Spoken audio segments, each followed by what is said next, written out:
they talked to each other, and I remember Jack Cruz asked Andrew Huberman, everything you learned in medical school, what percentage is actually factual today? And Andrew Huberman said 50%. Wow. The problem is they don't know which 50%. She comes in and she has pus coming out of all of her baby teeth. Oh my gosh. And it's just literally just everywhere. And so we had to have, and the mom wanted us to treat her. Yeah. So we gave her some antibiotics. We had nurses hold her down. I did this all on the floor.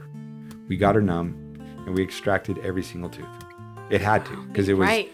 She could have died. No, with that. she was dying. You could see it in her liver. You could see her eyes. Really? You could absolutely see it. But we want to see them very early, because we don't want to miss the growth patterns that happens with kids. And the earlier that we get that growth pattern to actually take place through different types of appliances, it absolutely improves the child and their ability to be able to breathe through the nose. They're going to be healthier. Their hormones are going to be better. They're going to be able to sleep better. Their anxiety, their allergies, all of that is going to improve. Episode 1, Riding Shotgun with Dr. Lon McRae. Oh my gosh, how do you feel? Good, I guess. I mean, it's we've been talking about this for quite a while, so I'm excited to get going. Me too. Riding shotgun with Dr. Lon McRae. Yeah, I like it. You like it? Yeah. Okay. Are you excited to have different guest speakers? Absolutely. Okay. Yeah, I'm excited to be able to see. There's a lot of people that we've talked about that we could potentially have on the podcast and be able to get some of the expertise of some of the things that we do and have some fun as well. So it should be really good. Yeah. You have a ton of stories. You know a lot of people with a ton of stories, and it can be great to just get that out there. So this is something I'm excited for you. I've also helped push this and have wanted to do. Well, because you've heard these stories for the last 9 years? Guess what? I know. Today is May 22nd. You hired me today 9 years ago. Oh my gosh. I know. Isn't that crazy? Yeah, I don't know that I'd do it again. No, I'm just kidding. But it is. It's countless days, memories, stories, things you've said, and it's our whole staff have always wanted you to be able to share that. So. Can you believe where you were 9 years ago?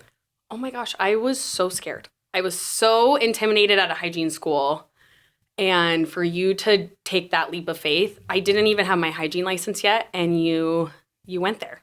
Ooh, you're gonna get me kind of emotional because it's a big deal to be here today and be a part of your journey as a podcast and get your story, because you've evolved.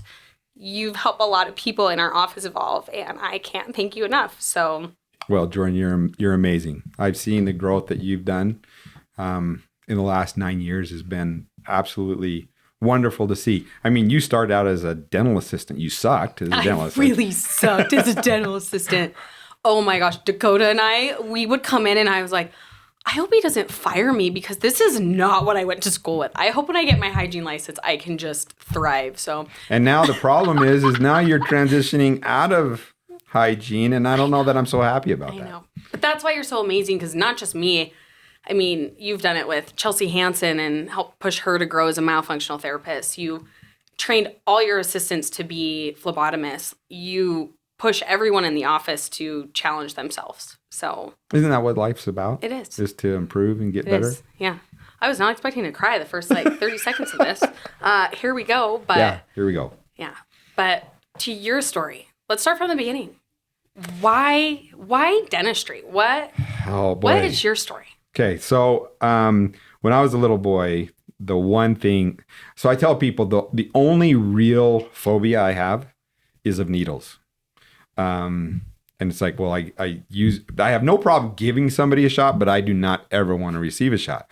That's always been a phobia of mine. So when I was a little boy, I would go to the doctor. Apparently my mother told me this. I didn't know this, but maybe it's one of those trauma deals. So I went to the pediatrician. They were going to give an injection of something. And I put up such a fuss that the doctor looked at me really sternly and said, I'm going to shove the needle in your arm. I'm going to leave it there if you don't settle down. He did not say that. That's exactly what he said. And so apparently I just kind of took it. Well, then I had to go to my uncle, who is my dentist. And I'll never forget this. I was probably 7. And to this day, I do remember that. I had 4 fillings that he had to do. And he's like, okay, I'm going to give you this shot. I remember seeing the needle, and it was just huge. And I saw the needle coming the whole way into my mouth. And as I was seeing it, I'm like, that's not going to happen. I told him no. I wasn't going to allow it. So he goes, well, then I'll just drill all 4 of them without any anesthetic. And you can just, as soon as it's too much pain, then we'll give you a shot, make it go away.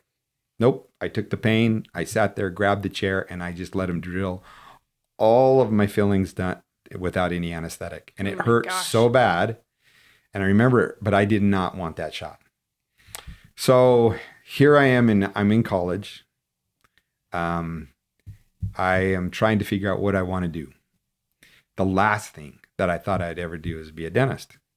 But I was actually going into agricultural law is what I was studying in school. It was my second year. Agricultural law? Yeah. Really? Well, I grew up on a farm. Oh, okay. Yeah. So I was thinking, okay, maybe that'd be the direction that I wanted to go. It was the day I got married. Literally my wedding day. I had no idea what I was going to do. And my oldest brother, Ken, is talking to me, and he goes, what are you going to do? I go, I'm thinking about law. He goes, why don't you be a dentist? I looked into it. I thought about it. I thought, that's just too much school. Yeah. And so for me, it was just too much time. And then he said something that I thought was really profound. He just goes, that amount of time, what does it take, 8 years? You're going to have to live those 8 years anyways. Why not improve yourself and just go for it? That day, I decided I was going to be a dentist. And I never looked back. Wow. And I really researched it, went for it. I changed my entire major, became a biology major, and then I truly just went for dental school. And everything was geared towards that. Got to give it to my wife. She ends up marrying me, having no idea what I was going to do in life. But oh, that's so great. Yeah. Bless so her it heart. was, what was that? That was, so 2 years. So that was 6 years later, I was a dentist. Wow. That's incredible. Yeah. Lots of stories there. Just how, I think of these young dentists getting out of school right now. And I think of the amount of pressure that's on them. Mm-hmm. I went to school, and I was one of very few that I worked the entire time. And so I got out of school with very little debt. I didn't have any debt from undergrad because I worked the entire time and I had scholarships and stuff. But for dental school, I got out of school, I think it was $80,000 in debt, which is unheard of. That's incredible for dental school? Even wow. for back then. Because that's unheard of now. Oh no, it's like $400,000 to $500,000. And they're not even getting into a practice. Oh no. They have nothing to start with. No, so they have a home, they have a payment on a home with no home. How does someone even start a private practice anymore? It's very hard for for me, I got out, I was 1 year working with another dentist in Nampa. I decided I wanted to just do it on my own. Mm-hmm. And at the time, banks were willing to lend, and I just started from scratch. Yeah. It's virtually impossible for a young dentist to get out of school unless he has some financial backing to be able to do it from scratch. So a lot of them right now, what they do is they go to what is called a DSO. Basically what a DSO is, corporate dentistry. Mm-hmm. And they go work at corporate dentistry, and they actually get paid pretty well. That helps them with some of their debt, or some of them go in the military or government positions to be able to help with some of the payments that they have to do. But mm-hmm. dental school is really tough. Yeah. That's why they go straight for loan forgiveness in these areas to help pay back, because they can't. I mean, how do you even get started in your career? It just blows my mind now. And so the hard part for these young dentists is that they see all of this debt, right? Mm-hmm. And so for me, the biggest cost for me was not dental school. It was the first year owning my own practice. Mm. I spent, $150,000 in continuing education because I went everywhere. You I went everywhere. Holy That was cow, 150,000. The next year was another 150,000. Yeah. The next year was 100,000. So would you say that's one of the most important things getting out of school is you can not stop learning? So this is what I tell everybody, and it's kind of shocking to hear, but dental school teaches you just enough to not kill someone. Oh, that's so bad. But it's so true. It's true. Yeah. It's how do you do it safely, but it doesn't go beyond. So they know the basics. They think they know everything. Yeah. But there is so many. Dentistry is kind of crazy in comparison to medicine. With medicine, you really, even if you're a GP, you are a specialist in whatever you're going to go into. Yeah. And in dentistry, you pick general dentistry so that you can do all of the specialties. Right. You can pick whatever direction you want to go. Yeah. I picked right out of school, I wanted to go into cosmetic dentistry. I wanted to go into the aesthetics. I'm really glad I did because it has really helped with all the other aspects of what I do.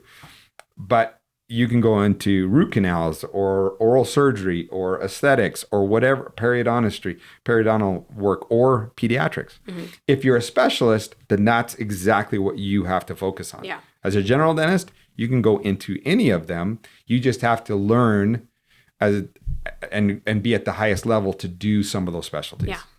What are some of the things you did? Like who have you learned from? So you've been all over the place. Yes. I mean, so where I started was in aesthetics. David Hornbrook was one of my still is one of my best mentors.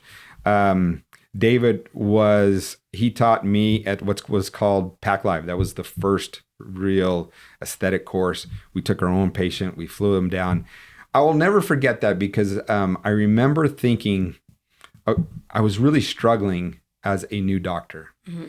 And in fact, the first 3 months, we paid all of the employees with credit cards. We didn't use a bank. We paid with credit cards. And I was just like, am I ever going to make this? And then it was 6 months later, here I am at a Pack Live course on credit cards, paying for this course, going, is this going to do something for me? I remember the next month after Pack Live, I doubled our production. Wow. The month after that, I doubled it again. And then the month after that, I doubled it. It just absolutely, the trajectory of the practice took off. Why do you think that is? Why do you think it wasn't so much as the skills I learned. What was it? You built confidence. That's what it was. Yeah. So when I teach now, I do a lot of teaching. So when I teach now, the number one thing that I try to give a student is confidence. Mm-hmm. If they can get the confidence, their practice is absolutely going to take off. I can't tell you how many patients come to us and they say, the reason I picked you and wanted to do the treatment with you is because of the confidence you have. Mm-hmm. I've seen it in the last 9 years, all the time. I think you call it arrogance. Is this recorded? Yeah. No, but it is though. You come in, you listen, you hear their concerns, but then they trust you because of your knowledge and your confidence to present that case. Like you present the best treatment for them. And the only way you can get the confidence is you have to have the training. Yes, there are absolutely. Certain things that this is kind of a pet peeve of mine. A lot of learning is they think that they can get that learning from just from the internet. They think they can get it all online. And so about half of the CE credits in any state you can get from an online course. Yes, that is a good place to get the basics, to get some of it. You've got to go into live. You have to have a live treatment protocol to be able to truly get the confidence so that you can see what are the little things that you're missing from a webinar or a podcast or something. Mm-hmm. You have to have that, in my opinion. You do. And I know so many, even hygienists, I'm going to call you out on it, that you want to skate by and you go, we got to renew. I'm going to do the free online CEs, but you're not learning anything new. You're not bringing anything back to the practice. Versus if you're going to these conferences or you're signing up for these live courses, you're bringing back so much more to the practice. Yeah, there's something about live that you gain when in comparison, well, how many times have we been on webinars and we watch the webinar, but we're doing 9 other things, especially the thing with our phone, right? We're scrolling on our phones. I mean, I'll be honest, like half of us are head bobbing and you're barely paying attention. You're so tired. And if the speaker's boring, there's no way I'm listening. And most of them are boring.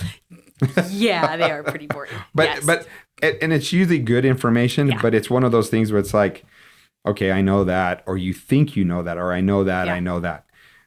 When it's live and you can ask questions, or you can hear people in the audience that is asking a question that you didn't even think of. What's even better is when you're working on live patient. Mm-hmm. When you can actually have a live patient that you can have an instructor work with you, that's where you get the most confidence. I have gone all over the world learning implants and cosmetic dentistry and sedation dentistry. And there's just so many things. Those were invaluable to be able to actually be with live patients. That's the cool part. Yeah. Where's your favorite place where you've been? For live patient was probably my favorite place was a mission trip. It wasn't necessarily learning from someone else, but it was with a group, and it was in Africa. We went and saw 700 kids in 5 days, and it was in Kenya in the slums of Nairobi. Absolutely amazing. It was one of those life-changing events. We took, this was before your time. It was one of the, 2006, I think it was 2006. Anyways, it was one of those things that I will never forget. We saw, I think we did 2,000 extractions and 1,000 fillings I was a madman. I wanted to make sure and see every child. I learned a ton, and I've gained so much knowledge thinking back to that mission trip and all the kids that we were able to help. I just wish that we could do more of things like that. Yeah. To really, I mean, I remember this little girl, my wife ended up going, she had heard that she was sick. She wasn't part of the school. So she went with one of the boys who's like 12 years old to go get this little girl. She was 3. She comes in and she has pus coming out of all of her baby teeth. Oh my gosh. And it's just literally just everywhere. And so we had to have, and the mom wanted us to treat her. Yeah. So we gave her some antibiotics. We had nurses hold her down. I did this all on the floor. We got her numb and we extracted every single tooth. It had to, because it was. Right. She could have died. No, she was dying. You could see it in her liver. You could see her eyes. Really? You could absolutely see it. Oh my gosh. So 3 days later, we went and checked on her. She was doing so much better. It was one of those things where if we hadn't been there, she wouldn't have made it. It was one of those deals where it was like, okay, that's when you know you're making a huge difference. But what the difference was the interpreters were the children in the school, and those kids were watching us. They were our assistants. They were right there. And so what ended up happening is, I can't tell you how many of them were like, I want to be a dentist. I want to be a dentist. Pretty cool. It's so cool. You influence them too, because right there just shows they don't have the resources, they don't have the needs. Well, I'll tell you what the difference about the kids in Kenya. They had such a thirst for knowledge. Really? Any book we had, they wanted it. Because they all spoke a minimum of 3 languages. Now, these are kids That's 5 incredible. Years old, and they're already speaking 3. Most of the kids were speaking 5 to 7 languages. We take it for granted here. Yeah. It's one of my pet peeves is that we almost think that that the rest of the world should speak English. Yeah. But what ends up happening is that actually affects us and affects our kids, because we don't have that ability to learn it at a young age when it becomes integrated so much easier. It's crazy. Even our Europe trip that we went on and getting to see different cultures, and everybody knows a different language. I felt awful. I felt so uneducated being over there. We Like, are uneducated. yeah, That's I'm the like, problem. I only know English, and this guy knows 4 languages, and he's learning Japanese for fun. Like, this is Well, because once you learn another language, it becomes easier easy. to be able to learn these Yeah. other languages. So they're just sponges over there. Yeah. In fact, I heard this. I read this one report, and it's one of those things where it's like, okay, I need to do this. They say that there's 2 things that you can do to allow your brain to be up to 50 years younger. Now think about it. What would be the thing that would help you to be able to go up to 50 years younger with your memory and your brain? I read this whole report. The 2 things were learn an instrument that you've never played and learn it well, potentially even take like actual classes. Mm-hmm. And the other was learn a language. Wow. If you do one of those 2 things, pretty cool. That's amazing. Yeah. It's like, okay, 50 years younger. I'd be 6 years old. Okay. Yeah. You're like, I'm starting out. We're going to have trumpets around the office. And everyone's going to wonder, like, what the heck are we doing around here? You might want to learn an instrument. Oh, my gosh. Yeah. I had to throw that in there. Yeah. It's McRae. So, yeah. Well, kind of going back to the Africa stuff, something that you've been talking about more recently, kind of diving into what makes you unique in dentistry, is you've dove into the world of airway. Mm-hmm. And being airway focused. Tell us a little bit about what you do there in your practice too, because you do a lot with cosmetics, but you also have dove into this whole world in the last, when was that? Like 2017 that we started the Vivos, like in the start of the seed planting was in it our 17 office? or 18? But it was, can't remember. It's been a while. Yeah. So the airway focus that we've had in our practice has been a true paradigm shift for myself. It's amazing how many patients come in, we'll talk to them, and they're like, why haven't I ever heard of this before? Because we've learned all the pieces in dental school. They never brought it together for us to truly educate and screen and know what is our why. Well, I heard Jack Clare with Andrew Huberman, big podcast people, and Jack Cruz. Anyways, they talked to each other, and I remember Jack Cruz asked Andrew Huberman, everything you learned in medical school, what percentage is actually factual today? Mm-hmm. And Andrew Huberman said 50%. Wow. The problem is they don't know which 50%. And then Jack Cruz said it was 90%. Was untrue. Wow. Now I don't believe that. Yeah. But what I'm realizing is that the things that we have learned, I have now some pretty, after as many years as I've seen patients, I have changed my opinion on a lot of things. Yeah. And one of those opinions is, and I'm going to just say it. You're just going to say it to your hygienist. Here we go. I think that we have emphasized too much on prevention in the wrong areas. What do I mean by that? Like, do I really believe in fluoride? No. Now that you know what you know about airway and medicine, it's a Band-Aid to what the underlying problem Absolutely. is. And that's what it's the realistic, holistic we preach in our office. Yes. It's needed in some areas, but there's certain patients that do need fluoride. Absolutely. But not the general public. Yeah. What they need to do is they need to close their stinking lips and breathe through their nose. Yeah. I think of this 13-year-old girl, and when I go and I do teach different dentists all over, and in my presentation, I show this 13-year-old girl that comes into the office, and we took pictures, and I was kind of freaking out about this 13-year-old. Now, her sister is sitting over in the corner, and her mom's sitting in the corner. Now, we had just seen the sister, and the sister had a mouthful of cavities. Mm-hmm. These were new patients.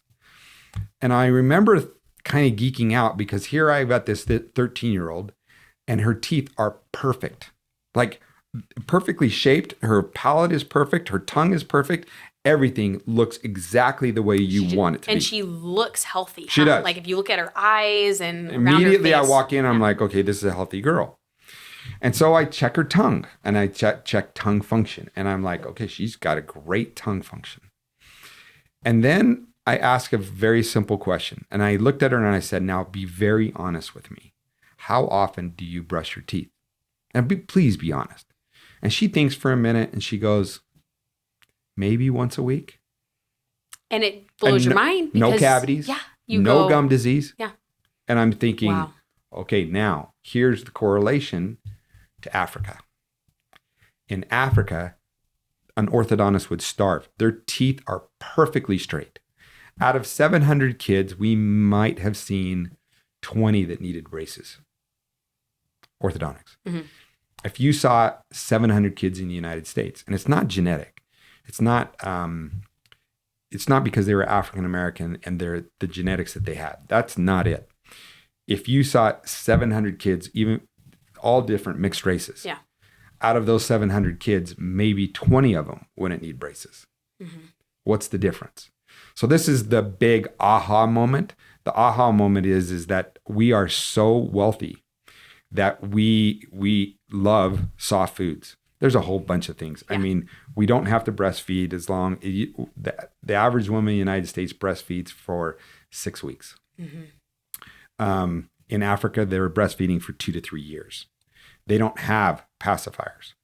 Now, as a parent of 4 boys, pacifiers were wonderful. And I would never tell a mom or dad that you can't use pacifiers, but it's limited. You got to limit the use. In fact, what it really should be is anything after a year, you should be thinking of removing it. They know that if you go over 3 years, it's a guaranteed speech impediment. Wow. If you go over 3 years. Okay. So it's one of those where it's like, that's one. But the big one is that we love soft foods and we train our kids with soft foods. So we have these tiny little jaws. We don't actually, there's a great book by James Nestor called Breathe. He goes deeply into this. Stanford did a complete study on the shrinking jaws. And then they show that it is not a genetic thing, that our jaws truly are shrinking. And we see this every day with our patients and not just with kids. I would say in our practice, now again, I'm saying in our practice, about 87 to 90% of every child we see has an airway issue. Mm-hmm. I would say that for adults, it's about 70 to 75%. Because it's changed. We've gotten worse with time. Women are not staying at home. They're working. Oh, that's controversial. Well, I know we don't. I gotta say it though, because they don't get enough time to be at home to breastfeed either. No. So you start to resort right into pumping. You go right to the bottle, and again, it's necessary and it's needed where it needs to be. But we've changed that world. So because of that, like you said, our jaws are shrinking. They are. So what are the things that someone could do? Here's what I would tell them to do. The first thing that I think they should do is, as soon as you know you're pregnant, you should be looking up an IBCLC. Woo! Love them in this area. A lactation consultant is absolutely necessary. You need to have someone on board. So you're going to have a lactation consultant in the hospital, but then immediately you need someone that you've already contacted. That's going to help you, number one. Did you know a great resource for that too? You can go to the Lactation Network and just Google Lactation Network. They could put their insurance in and it can help get pre-auth coverage. I've seen some of the patients getting like 6 visits, home visits included with some of the IBCLCs in the area. Yeah, so they can go, and I mean, they can call anyone in the valley, anywhere across the country actually. The Lactation Network can help anybody that needs that. So, but it's a way to be able to pre-auth so you can start getting that help so you can help prepare before the baby comes. So I've done a lot of training on baby tongue tie releases, and I used to do a ton of them. And then what we have transitioned our practice in a lot of things, what I do is I learn from the very best. Mm-hmm. I train others.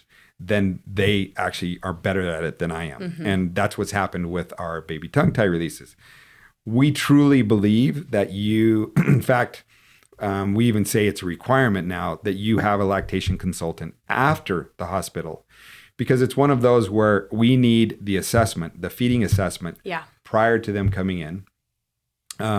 We took a portion of our practice with 3 other partners, and we created this other business called Breathe Airway Sleep Centers. And it's in Meridian, North Meridian. And so Dr. Todd, Chelsea Hansen, and Blair are the main components of that office. Aren't they incredible? They are absolutely They're so incredible. great. Blair Evie. Sorry, I was kind of had a brain fart there. Yeah. But those three are amazing. Yeah.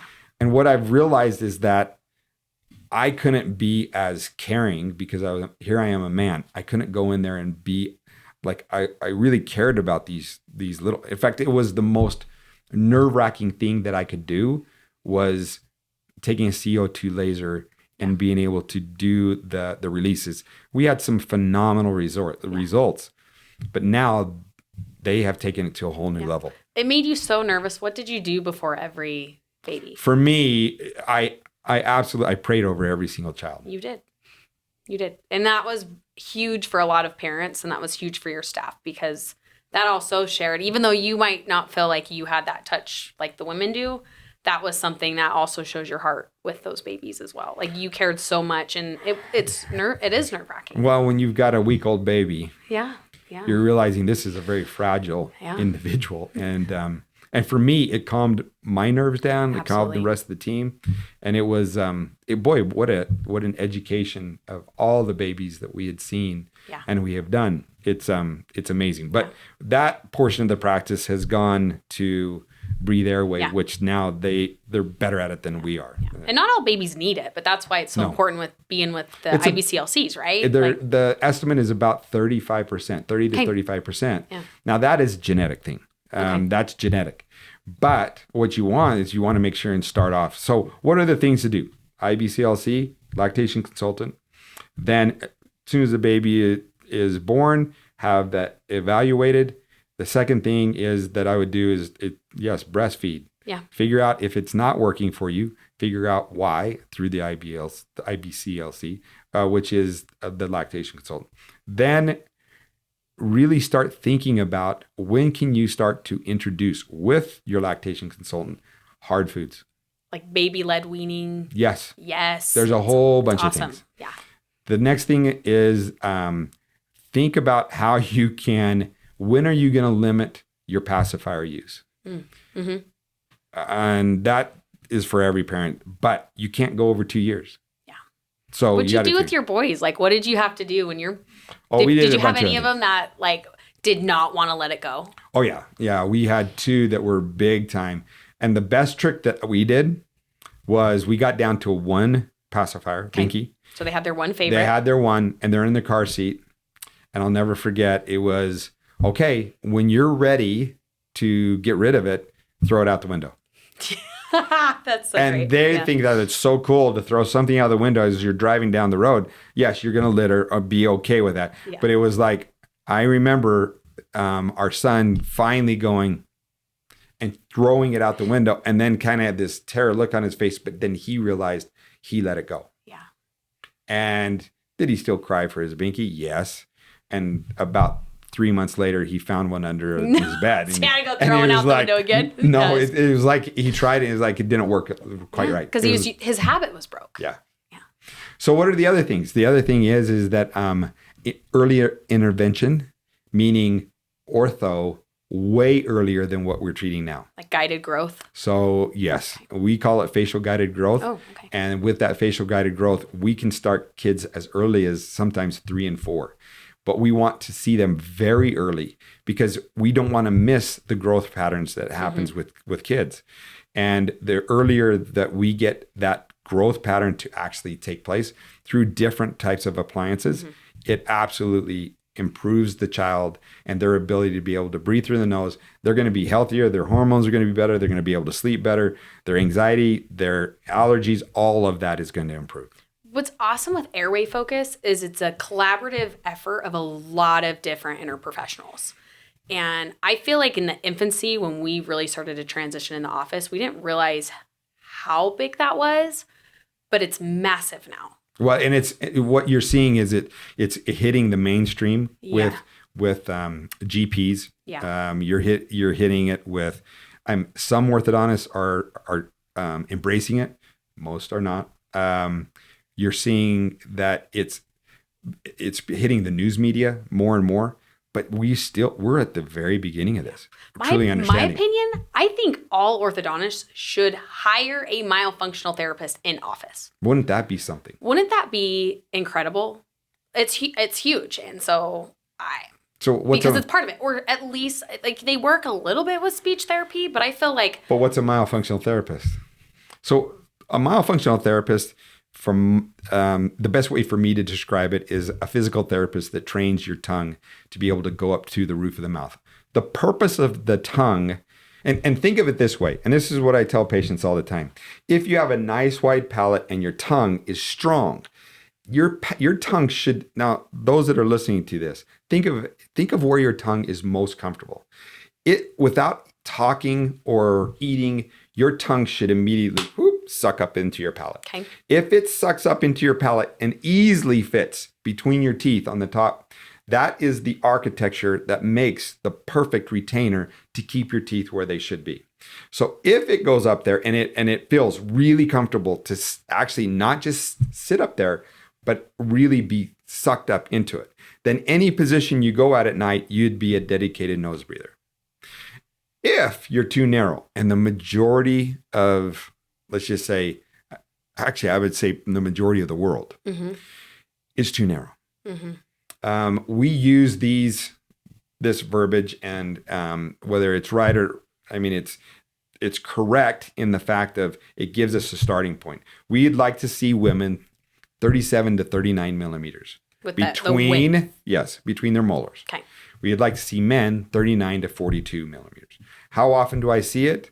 About 10% of the time. We don't see it very often. Very often. I feel like when we see a patient, when we do the screening and we see it, we all geek out. Yeah, That's when we're pulling the camera out. We're wanting to take pictures. Like, wow, look at this palette. That's just amazing.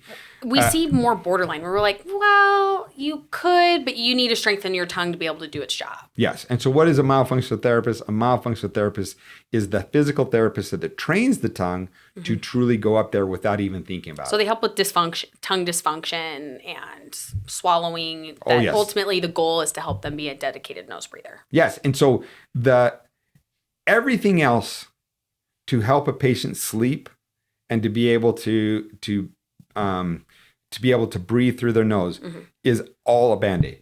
So let's think about what those things are. CPAP.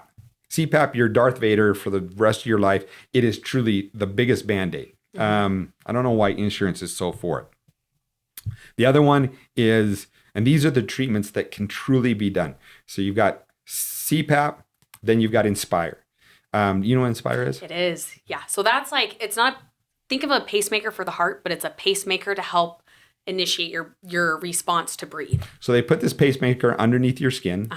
They put a wire through your neck muscle, and it goes to what's called your genioglossus muscle. And it sends signals, right? It sends a signal when you start, your tongue goes back into the back of your throat, and it cuts off air. So let's go back to what we don't want to see. Too narrow of a palate, tongue is not strong, and then you potentially are even tied.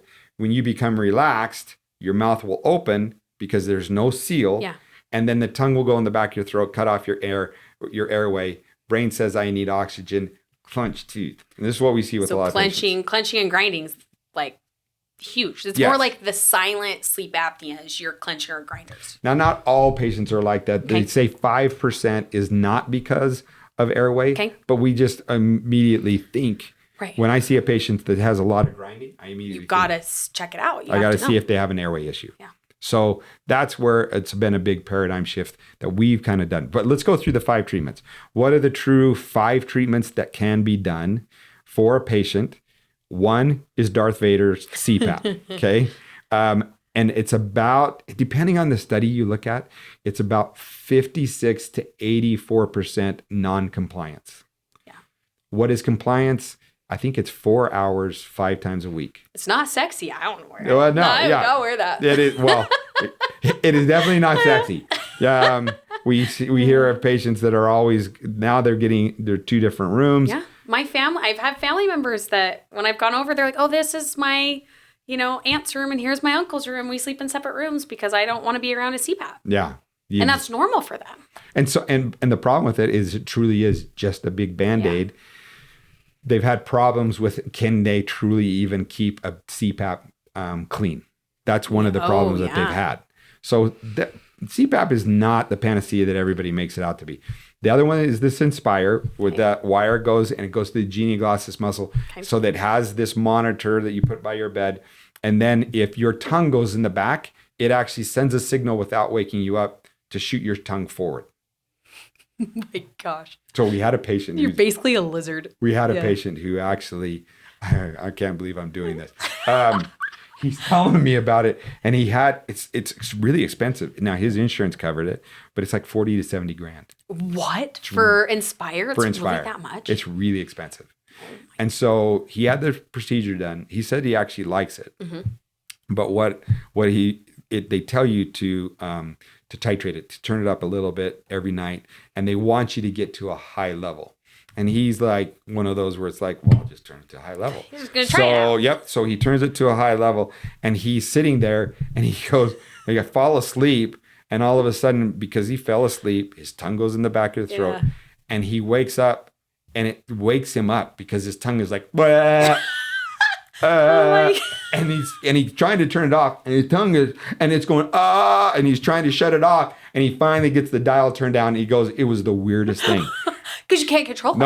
No. So, and they estimate like 75% of patients that they do it on is effective. But what about the 25%? Right. They just spent 40 grand, 70 grand. Yeah. It didn't work. What's longevity on that kind of thing? They have to change the batteries. Now, I'm not positive on this, but I think it's every 8 to 10 years. But it's expensive. It's like $14,000. It's another surgery because it's in you. Yeah, exactly. Just like going in for a pacemaker. They'll probably have to sedate you, right? It's a whole surgery. And it's $14,000 to change the battery. Oh my gosh. Something like that. That's what these are the numbers I heard. I don't quote me on that, but I think it's pretty high. The battery lasts for quite a while. I do know that. Okay. The problem is, if it doesn't work for you, they can never remove the wire from your neck. It's in you the rest of your life. Wow. So that is Inspire. Do I think it's a viable alternative to CPAP? I would do that over CPAP. Okay. But you don't have to think about it. It's still a Band-Aid. Yeah, because you haven't fixed the problem. Exactly. The third one is called MMA surgery. You go to an oral surgeon, they break your upper jaw, lower jaw. I've had patients that wanted to go that route. There is problems with that. You can breathe immediately. It's a 3-month. It's anywhere between 2 to 3 months of recovery. They got to wire everything back where it should be. You're not going to look the same. But we've had one patient that can't feel any of his teeth. We have another person that we do know of that can't feel his face. And we have another one that it worked wonderful on. So, and that one's expensive. It's usually anywhere between 20 and 40 grand to be able to do that. But that's a huge non-Band-Aid. That's a fix. That's a true fix. Right. Because you're physically breaking and opening airway, and you're opening the jaw. Exactly. Yeah. The fourth one is, I think, very viable for a good start for a lot of people. It's called an MAD, a device, mandibular advancement device. And all it does, it just holds your jaw forward.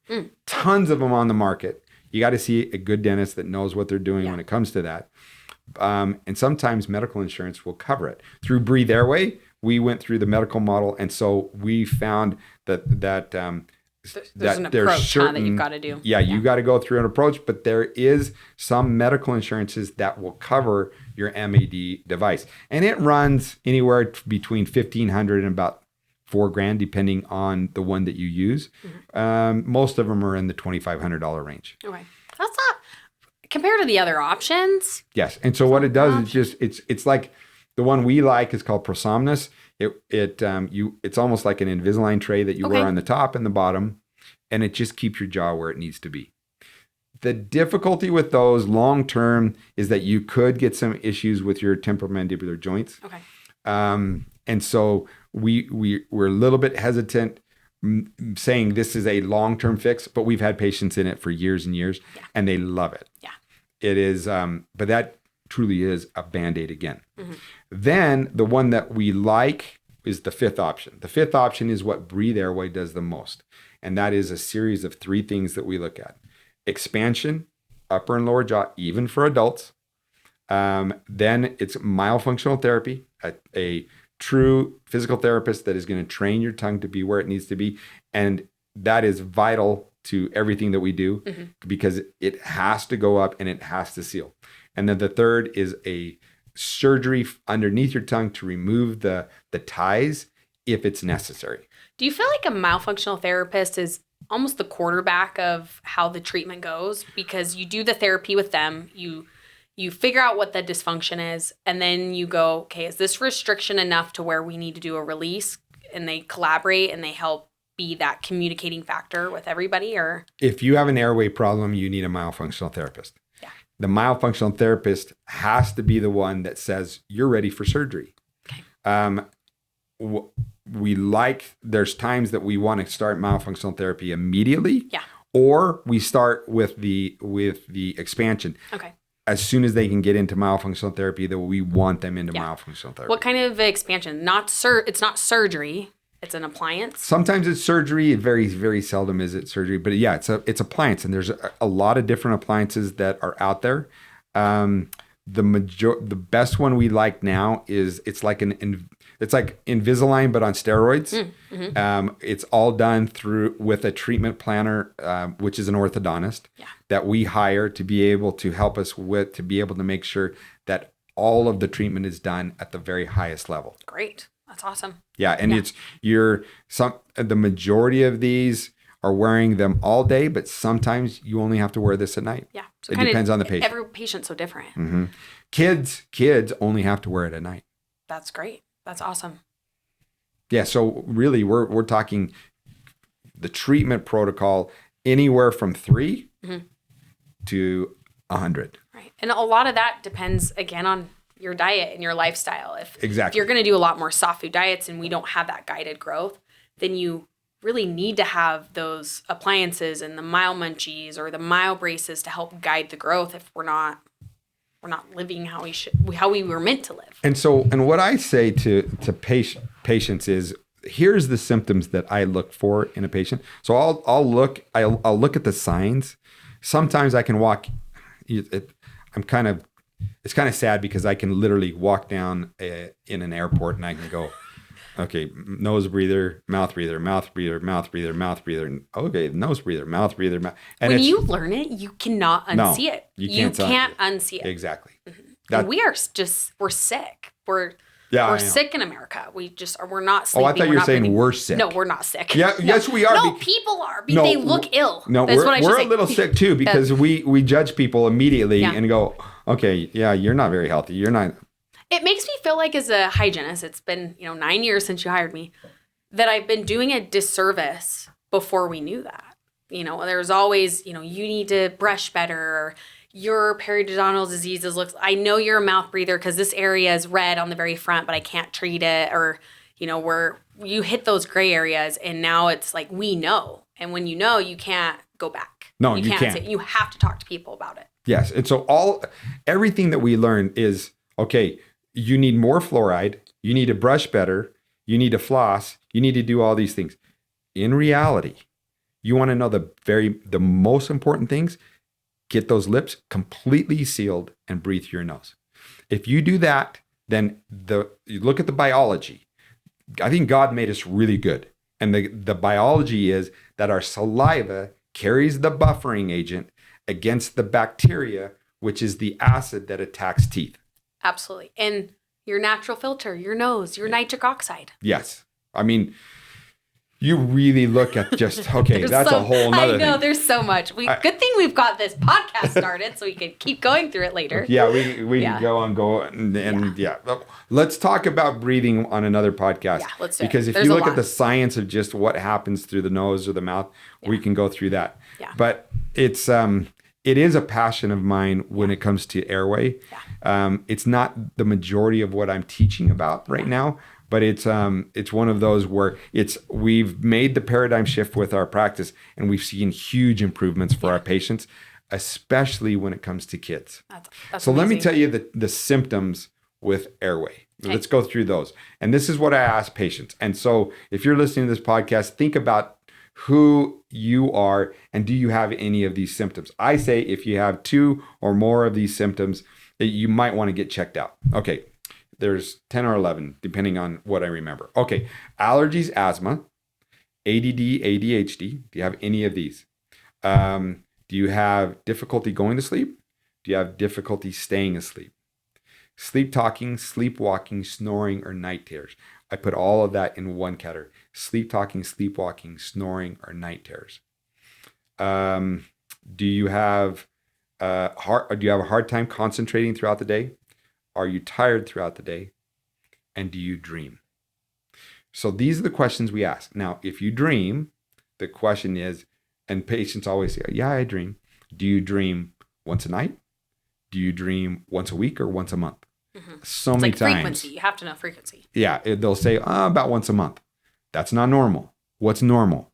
At least one dream a night. Usually it's 2 to 3 dreams a night is normal.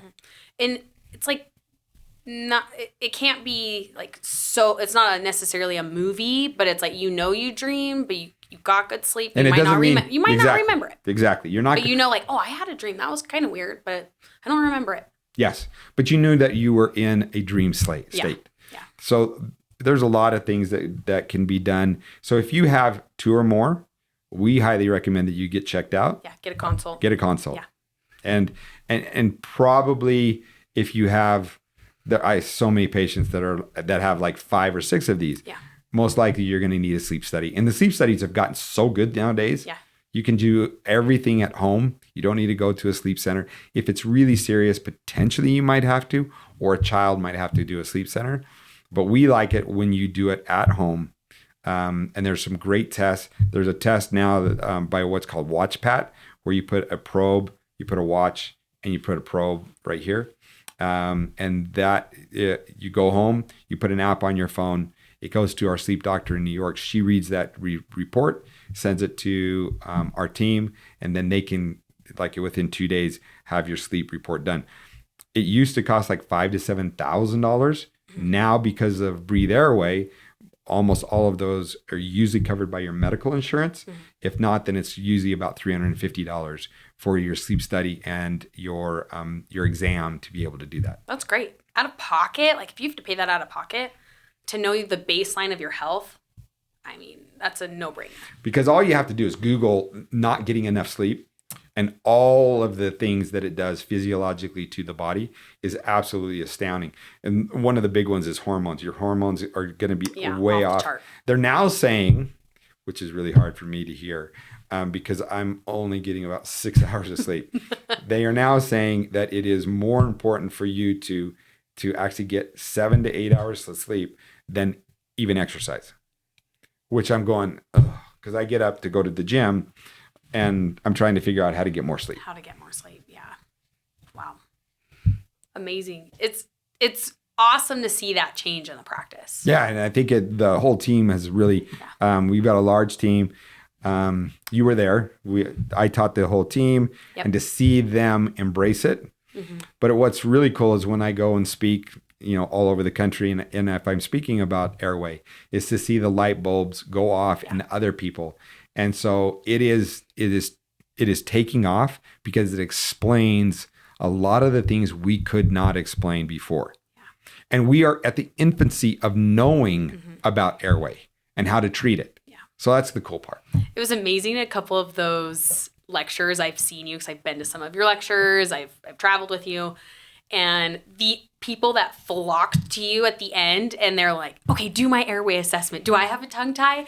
What does my arch look like? Do I look healthy? Or they'll start pulling pictures of their kids out. The kids is the one where it's like, and how do I get trained? Can I come to you? And I'm like, there's people probably around you, but why don't you get trained? Yeah. And learn more and be able to do it within your own practice. Absolutely. So that's what we're trying to do is get, it's a community thing. It's a team thing. Breathe Airway is going to, I really believe it's going to explode. So we've looked for a Breathe Airway center in your area because it's coming. And that's something that we're wanting to bring to a lot of different communities. But we want to be in conjunction and work with your dentist, your pediatricians, chiropractors, physical therapists, it's so many different people. Absolutely. And that's what we're finding here is that it's a true team effort to be able to help kiddos and adults, both. You and your team are breaking barriers from the medical and dental world. That's what we're trying to do. Medical and dental has always had a huge line. You've never correlated the mouth with the rest of your body. And what's been so amazing to see is just you guys just going and running that barrier over. Yeah. And so what was it? 6-7 years ago, we brought a nurse practitioner into our office. There's days that I question that decision because it's my nephew.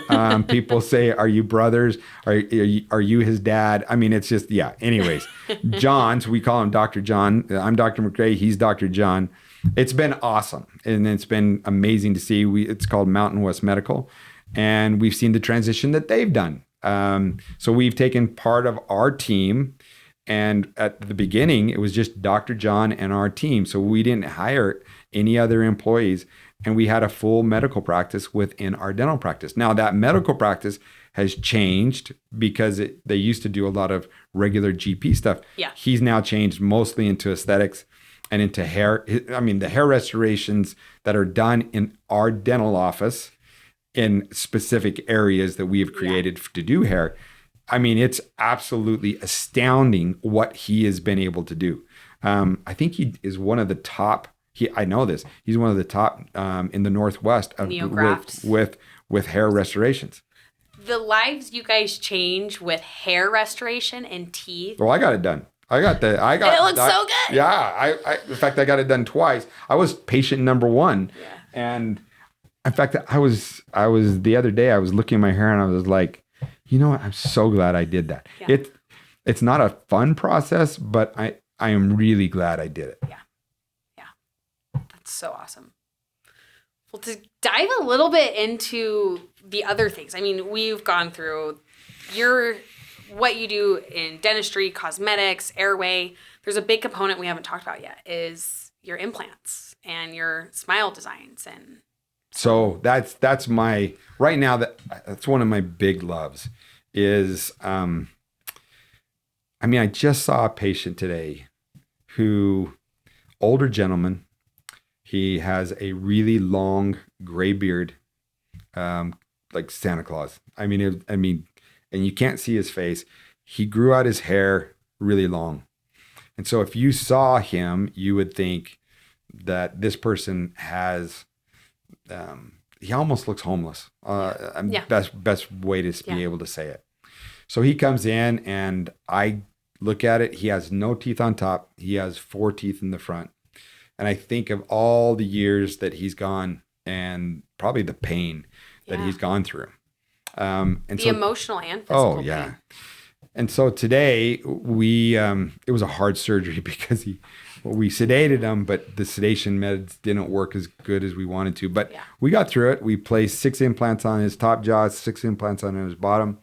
Our design team out of Utah is doing it's all digital, and they're doing the design work today. And then we will put tomorrow morning at 6:30, we will give him his teeth. Wow. He is so excited. Now, here's this guy who's got this full beard. You can't see anything in his mouth. He grew it for one reason. He didn't want to show his teeth.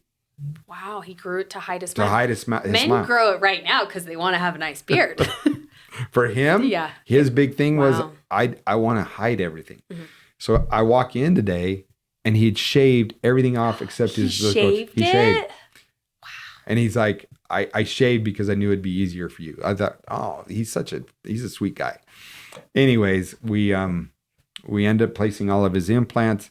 Like I said, it was a pretty hard surgery. We got through the surgery, and we were just excited to be able to show what we can, to be able to show the reveal to him, hopefully tomorrow. So if everything goes with the design team, he'll get his smile tomorrow. Sometimes we can do it the same day, but usually it works better to be able to let the design team to make sure that and then we'll put it in tomorrow morning. And you love the team too. Oh yeah, then they're phenomenal. Been good. Yep. Yeah, you've worked for them for a long time. But so what is my real love? I love taking things, the concepts, and seeing if we can improve them. Mm-hmm. So one of the concepts with implants, and one of the problems with implants, is that you take a traditional way of doing this is you take a tooth out, you then let the bone heal. When the bone heals, it does this. If this is the cheek, this is the tongue. It does this. It resorbs. Okay. And when it resorbs, it resorbs just like that. The majority of the resorption is from your, what we call your buccal side or your cheek side, and you have some resorption on your lingual side, but it resorbs in a really fast manner.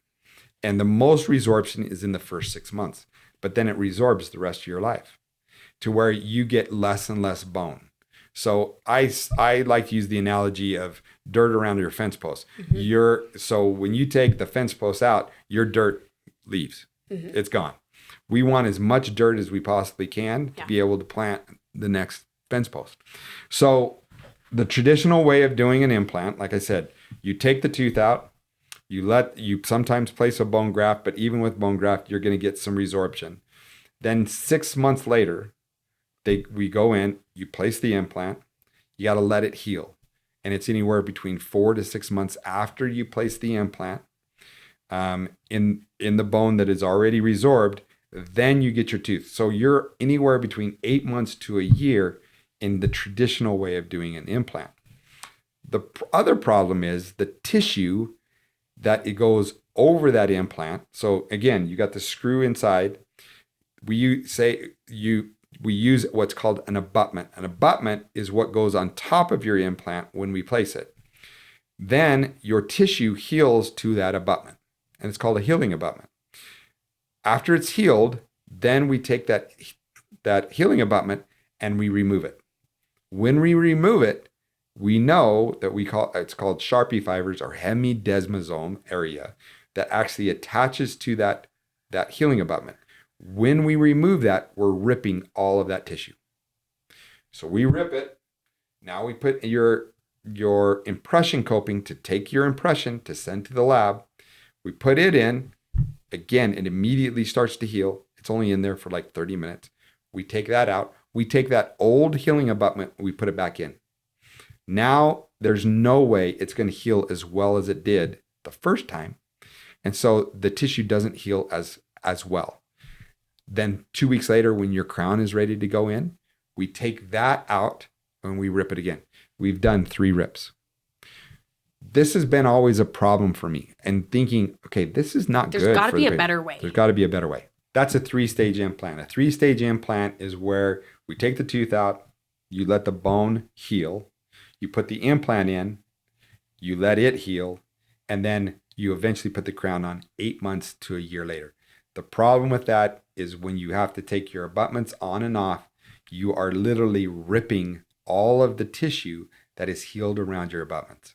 Now, the new way of doing things is you take the tooth out. It's called immediate placement of an implant. You put the implant in where the tooth came out. Same day of surgery. Same day of surgery. The problem with that one is, again, you're still putting your abutment on, but you're halving your time. So instead of 8 months to a year, you're 4 months to 6 months before you get your tooth.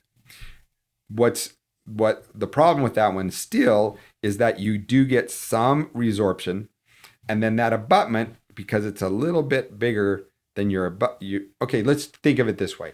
Your tooth, especially a molar, let's say it is 13 by 10 millimeters. The implant usually for that size is 4.2 to 5 millimeters. It is really tiny compared to the extraction socket. Oh, it's tiny. When I've been in those surgeries and seen it, like it's tiny. In comparison to what God gave us originally. Yeah. So we take this healing abutment and we expect everything to heal to that healing abutment. Yeah. We decided to do something completely different, and we call it the all-in implant concept or method. All-in is simply for any dentist to be able to confidently be able to make sure and be able to place the implant and restore it as close as what nature God gave us. Mm-hmm. That's the best way for me to describe it. So what is all in? All in is a way, and this is what I tell patients when I do a surgery. We are going to do your complete surgery in a computer first. We're going to know exactly where your implant needs to go to give it the best outcome in the future. Do a lot of dentists do that? No, the majority do not. With implants, the majority of implants that are placed are called freehand. There is no. So they just blindly place these implants, and hopefully the bone's placed in the right spot. Well, and so a very experienced, and I place thousands freehand. Mm-hmm. And so like it can be done. Well, you get to a point where it's like, okay, that you know where the bone is, and you feel like, okay, everything is. But what I find is that it's still not as good as what I could have done if I would have done the pre-planning. So they always question, well, I want to place the implant immediately when the patient needs it. What I can do is say, okay, let's say it's an abscess or whatever. I can always figure a way to be able to get the plan done and be able to place it, because I am not just good, it is great. It is exactly the best position of where that implant needs to be. And the only way to do it, in my opinion, is the all-in method, because this is with our design team. We have a design team in Belize and in Salt Lake. We work with this group who is in the all-in system, and with their software, it is the only software that is out there that, from my knowledge, to be able to virtually extract the tooth, see exactly what God had given you in the 13 by 10 millimeters hole, and then we recreate that with your abutment day one of your surgery. Meaning, we can place your implant where it needs to be, and then your abutment is your final abutment that is the exact dimensions of what was originally in that root. So it's not getting ripped in and out over and over. One time. You place it, it's a one and done, and if you didn't have enough stability, we give that doctor what's called a custom healing abutment. Okay. And so there might be one rip, but that's all they're going to have is one. But if they have enough stability and the bone is strong enough, we place your implant, we place the final abutment. And here's what I'm finding from patients. If I can seal that socket from the original surgery, the amount of pain that the patient has goes down dramatically. I can't tell you how many patients come back and they're like, I had no idea that I had anything done. Oh, I've been in the post-ops. I've seen patients, and patients now, a year post-op, I always ask, okay, how was your experience? How was that? Like, if you had to go through that implant again, would you do it exactly the same? And they would not change it at all, because just as you said, no, they didn't have pain, or it was very minimal compared to what they were expecting. Exactly. The biggest area that we see the biggest impact is not in the back of the mouth, but in the front. So think about this, that are listening to this. You lose this tooth. Let's say it gets hit. I think of this one patient that long time ago, before we were doing this, and I wish I had this method. She was trying to, she was playing softball. She misjudged a pop fly. Oh, the softball hit her teeth. It extracted her two front teeth and pushed one tooth back. Both fell out. They could only find one. No. They only found one. Well, and even if you find it, doesn't mean it's going to. Exactly. Well, what happened is I met them at the hospital, and the emergency room doctor, I got to give him credit. He was trying. Yeah. He didn't know which socket to put it in. And he literally was putting the front tooth in backwards. Not only that, there was dirt on the root. Oh, and I was like, okay, we got to stop. We got to let me do it. So I ended up getting him numb. I cleaned it off. We put it in there. That tooth lasted 3 years before she had. So she ended up with 2 implants in that area. In today's world, what we do now is, if we can see the patient, we know that they need that implant, we can minimize the bone loss in the front. And then usually we'll do veneers along with your implant. And we've had some incredible results. It looks so natural if we can get to the patient and be able to do it right from the beginning. And the most accurate and the best way that I know that's out there is not a robot. It's not any other method. It truly is the all-in concept. Mm-hmm. Pretty cool stuff. Yeah, that's awesome. So you're teaching. Yes. So we've decided that, okay, I love to teach. Let's teach. And so the design team down in Belize, the gentleman that I work with, I think he's just absolutely brilliant. His name is Marius von Totter. He better be listening to this. Yeah, he better be. Yeah. Marius, this is for you. Anyways, he's like, hey, let's teach other doctors and let's do it in Belize. So I flew down there. I went to a clinic, and I looked at the clinic. I've been all over the world. We have designed, in my opinion, one of the best live patient courses for doctors to learn. I've been in Mexico. I've been in, like I said, I've been in Kenya. China. I've been in Dominican Republic, and I've been in China. And I've gone to these courses. What we're trying to do is elevate something for these doctors. And not just that, there's 300,000 local residents in Belize. Most of them are third world, very poor. There's no way they can afford an implant, even in Belize. So we're looking at this as so you got to think of this. There's 300,000 residents. There's 14 dentists in the entire country, something like that. There's 2 that place implants. Wow. They have no resources. There's no resources. So we found this clinic, and it's limited to 10 doctors, and we are going to see as many patients as we possibly can. We're looking at this as a mission trip. Now, the cool part is that where they stay, I actually went to the resort. It's called the Mystic River Resort. It's in the jungles of Belize. I mean, you're hearing howler monkeys. You've got all different kinds of birds. It's an amazing resort, and it's in the country of Belize. Yeah. So your students they're going to do some mission, some humanitarian work, but they'll also be able to unplug and have a lot of reflection probably, and build the confidence in. There's courses that I've taken where you literally you're working from. I think we got up at like 6 o'clock in the morning, and we went until 10 o'clock at night. And people don't realize it is so much on your body, dentistry in general, but implants, if anyone ever gets to see what it looks like to do an implant, you guys are hunched over, you're standing, you're sweating, like it's intense. It is. So to do it that long, you're exhausted. The problem is that you go and you do these courses, and then you come back and you don't have the confidence. Because it's over your head. Yeah, well, it's like, okay, I did all of this, and it gave me some confidence, but you don't have the confidence to truly be able to know, okay, can I go back and reproduce this for my patients? So what would be the biggest thing? The biggest thing is to be able to understand the all-in concept. Because the digital workflow. The digital workflow, and how to be able to do it, and how to be able to do it correctly. And then to know, okay, this, and know that, okay, I did this on a model. That's what the first thing they're going to do. Then to be able to know that I did this on a number of patients in a number of different sites.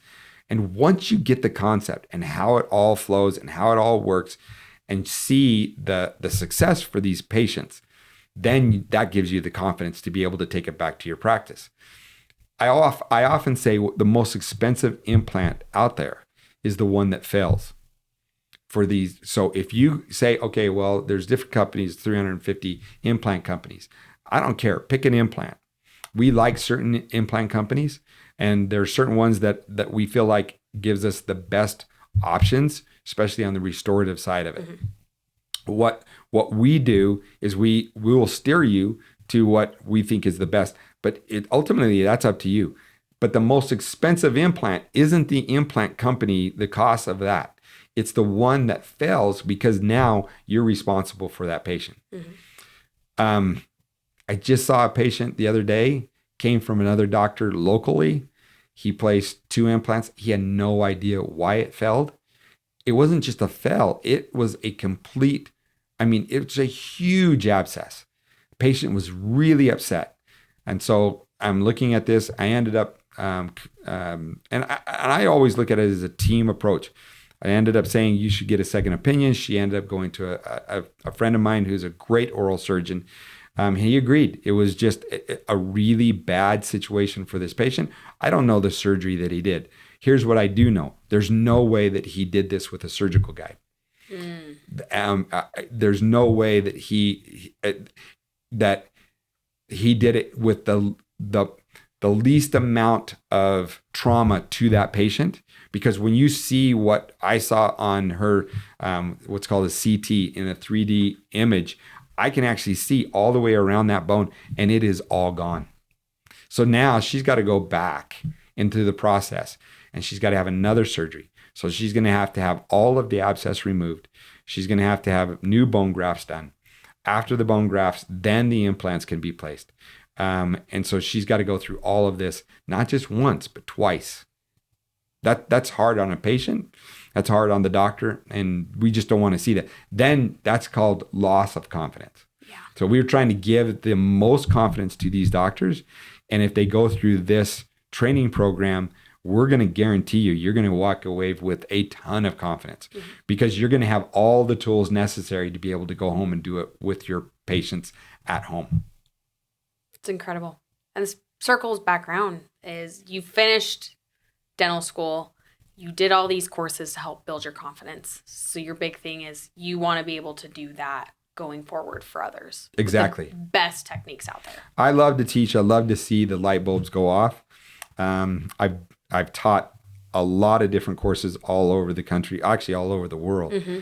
So now I want to be able to say, okay, we're going to put it all together, and we're going to put it together in a teaching format that we think is going to be the very best. We're going to laugh. We're going to have a really good time. We're going to eat really good, and we're not going to kill you, but you're going to learn a ton, and you're going to have plenty of time with patients all at the same time.